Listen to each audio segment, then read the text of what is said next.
At first, I felt a strange relief, as if the weight of my body had disappeared. The pain that tormented me on earth seemed to have ceased. However, this sensation lasted only a short time. Soon, I was overtaken by a terrible vertigo, a deep numbness, as if I were falling into an endless abyss. Time seemed disordered, and a heavy darkness enveloped me. I didn't know where I was, only that I was no longer part of the world of the living.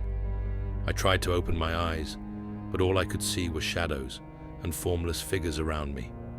Voices whispered things I couldn't understand. Dark laughter echoed through the vast emptiness.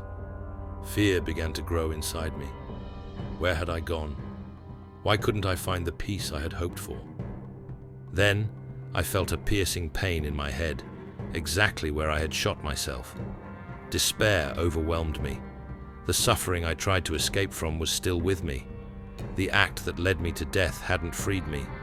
It had only imprisoned me further in my own anguish. I realized I was not alone. Around me, human shadows moaned and crawled across a desolate landscape. It was a dark valley, with damp, cold soil, where screams echoed like an eternal lament. Spirits in despair cried, muttered disconnected words, as if reliving their pains endlessly. The air was heavy, dense, full of anguish and regret. At one point, I tried to rise and walk, but my legs seemed to be stuck to the ground. I couldn't escape that place.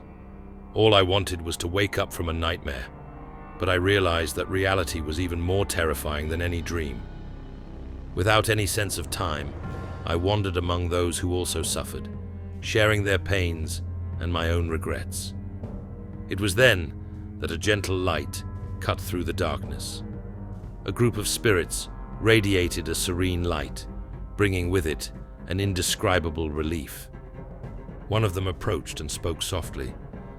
"Camilo, you have not been abandoned. We are here to help you begin again.